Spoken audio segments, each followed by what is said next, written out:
Hi అండి, నమస్తే. ఈ వీడియోలో చూపించబోయే రెసిపీ ఇస్కాన్ టెంపుల్ లో చేసే ఎన్నో ప్రసాదాల్లో ఒకటైన కుకీస్ ని చూపించబోతున్నాను. కేవలం 3 పదార్థాలతో చేసుకునే కుకీస్ ని ప్రభుపాద కుకీస్ అని పిలుస్తారు. మరి ఆలస్యం ఎందుకు, చూసేద్దామా. ముందుగా ఒక మిక్సింగ్ బౌల్ లోకి 1/2 కప్పు వెన్నపూస వేస్తున్నాను. ఇది స్వచ్ఛంగా పెరుగు మీద మేగడ నుంచి తీసిన వెన్నపూస. ఇది లేకున్నా సరే అన్సాల్టెడ్ బటర్ అయినా మీరు వాడుకోవచ్చు. ఇప్పుడు 1/4 కప్పు పంచదార పొడి వేస్తున్నాను. ఈ క్వాంటిటీ కూడా సేమ్ వెన్నపూస ఉన్నంతే ఉంటుంది. మీరు ఒకే కప్పుతో కూడా కొలతలు తీసుకోవచ్చు. ఇప్పుడు పంచదార పొడి తీసుకున్న అదే కప్పుతో 2 కప్పుల గోధుమ పిండి వేస్తున్నాను. మీరు మైదా పిండి అయినా వేసుకొని చేసుకోవచ్చు. ఇప్పుడు వేసుకున్న ఈ 3 పదార్థాన్ని కూడా బాగా మిక్స్ అయ్యేలాగా, మంచిగా ముద్దగా అయ్యేలాగా కలుపుకోవాలి. అవసరమైతే పాలనైనా లేదా నీళ్ళనైనా వేసుకోవచ్చు. వెన్నపూసతోనే మొత్తం మిక్స్ అయిపోతుంది. ఒకవేళ అవ్వకపోతే తప్ప మీరు నీళ్ళని యాడ్ చేయకండి. ఇలా ఒక ముద్దలాగా కలుపుకున్న తర్వాత ఈ కన్సిస్టెన్సీ ఇలా ఉండాలి. ఇప్పుడు దీన్ని ముద్దల కింద తీసుకొని ఇలా చేత్తో ప్రెస్ చేసుకుని కుకీస్ లాగా తయారు చేసుకోవాలి.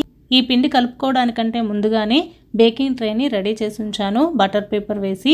ఇప్పుడు ఇలా ప్రెస్ చేసి తయారు చేసుకున్న కుకీస్ ని ఒక్కొక్కటిగా పెడుతున్నాను. మనం ఇందులో ఎలాంటి బేకింగ్ సోడా కానీ బేకింగ్ పౌడర్ కానీ వేయకున్నా సరే ఇవి చాలా బాగా పొంగుతాయి. మనం వీటిని ప్రెస్ చేసేటప్పుడే కొంచెం పల్చగా ఒత్తుకొని పెట్టుకున్నామంటే ఇవి కొంచెం మందంగా తయారవుతాయి. బేక్ అయిన తర్వాత ఇలా అన్ని కుకీస్ ని కూడా తయారు చేసుకొని బేకింగ్ ట్రేలో ఒక్కొక్కటి ఉంచిన తర్వాత 180 డిగ్రీస్ కి 24 నిమిషాల పాటు బేక్ చేసుకుంటున్నాను. స్టవ్ మీద అయినా సరే ఒక 10 నిమిషాల పాటు ప్రీహీట్ చేసుకున్న గిన్నెలో ఈ కుకీస్ ని ఉంచి 24 నిమిషాల పాటు పూర్తిగా లో ఫ్లేమ్ లో ఉంచి బేక్ చేసుకోవాలి. స్టవ్ మీద అయితే రెండో వైపు కూడా తిప్పుకొని మళ్ళీ వీటిని బేక్ చేసుకోవాల్సి ఉంటుంది. ఓవెన్ లో బేక్ అయిన తర్వాత మీకు చూపిస్తున్నాను. ఇలా బేక్ అయినప్పుడు ఇవి వేడి మీద మెత్తగా ఉంటాయి. పూర్తిగా చల్లారనిచ్చిన తర్వాత ఎయిర్టైట్ కంటైనర్ డబ్బాలో పెట్టుకుని 10 నుంచి 15 రోజుల పాటు నిల్వ చేసుకుని తినవచ్చు.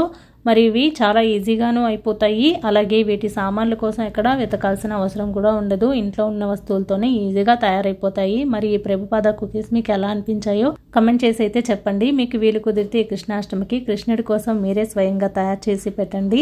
ఇస్కాన్ టెంపుల్లో ఎన్నో రకాల ప్రసాదాలు చేస్తారంటండి కృష్ణుడి కోసం. అందులో కూడా ఈ కుకీస్ ఒకటి. కృష్ణుడికి నివేదన చేసిన ఈ కుకీస్ ని పిల్లలకి స్వయంగా పంచుతారంటండి. ఈ కుకీస్ గురించి నాకు తెలిసిన కొంత ఇన్ఫర్మేషన్ ని మీతో షేర్ చేసుకున్నాను. మీకేమన్నా తెలిస్తే తప్పకుండా కమెంట్ చేయండి. Thank you for watching.